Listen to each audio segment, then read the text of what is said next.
المشاهدين. النهارده هقول لكم طريقه عمل الكفته. انا مش هشويها، انا هحطها في طاسه واحط عليها شويه ميه، حته سمنه كده، واحطها على النار. هتستوي، وبعد ما تستوي اجيب فحمه وحط وهطشها فيها. دلوقتي هقول لكم، هتشوفوني وانا بعمل الكفته اعملها ازاي. هجيب بصلايه وهبشرها.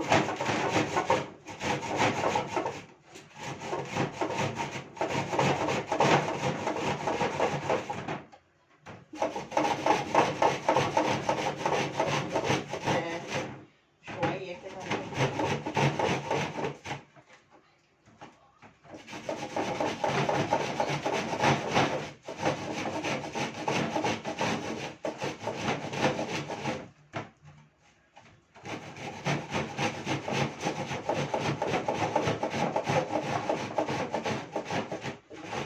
العلبه اللي جواها هي اللي عامله الصوت ده.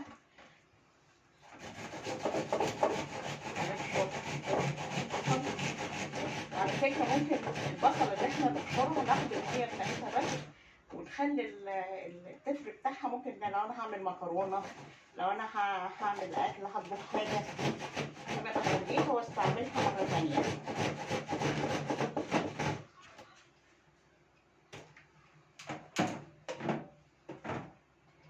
ناخد كده ادي بصلة اهي، ناخدها كده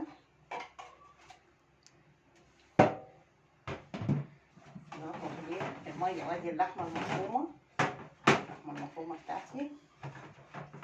ادي اللحمة المفرومة بتاعتي. اجيب البصل، هاخد المية بتاعته، المية بتاعت البصل.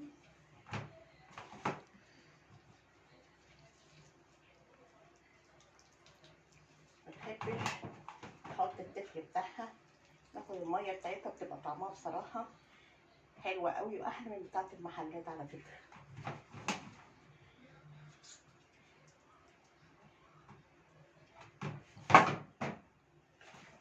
اجيبها كويس كده ماشي،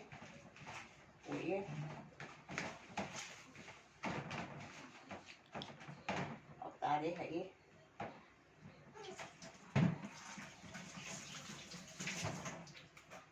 ناخد ملح.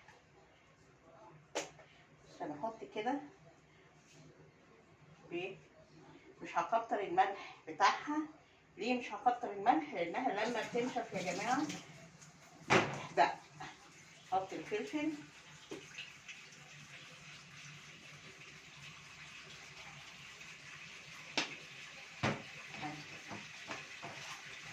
مش عارفه انا المفروض مثلا ممكن احط عليها جوز كتير، بس انا ما عنديش جوز كتير. لو عايز يحط عليها جوز كتير يحط. هي بتتعمل ملح وفلفل، واروح نسلقها بعد كده، كفتاها قلبتها حلوه عشان الملح بتاعها يا جماعه.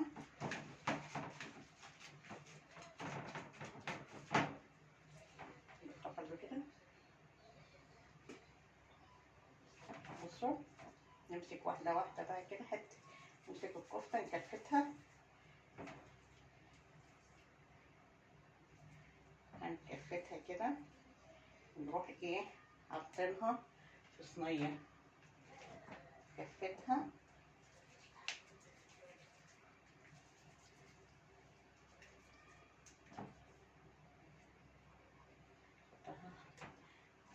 طاسه معايا عندي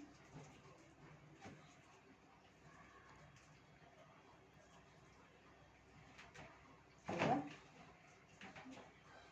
خدها كفتها.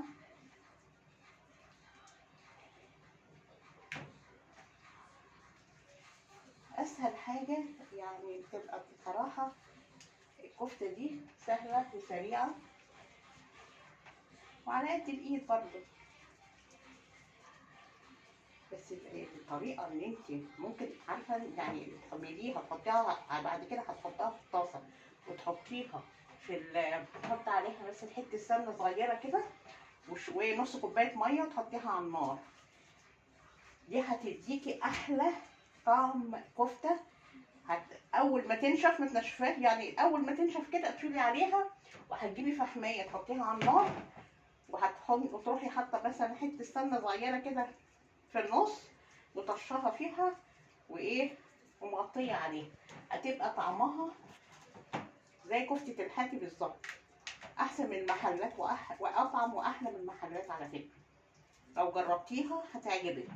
في ناس ما تعرفش حته ان انا احط حته سمنه احطها على النار ونص كوبايه ميه واحطها على النار، بس انا ما بعملهاش الا كده بصراحه. هتعجبك قوي قوي قوي. بصي كده،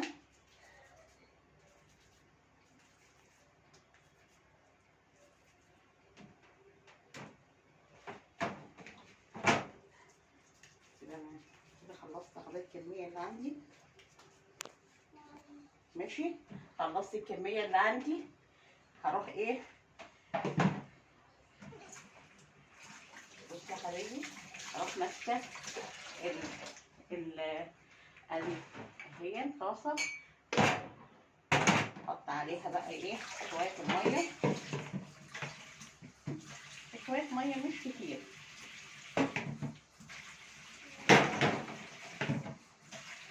واروح حطها على النار. اتفضلي على النار، حط السمنه، وبعد كده هنحط الفحم زي ما انا قلت لكم، وهتطلعوا لكم زي كده الكفته طعم جميل وحلو، هتعجبكم قوي قوي.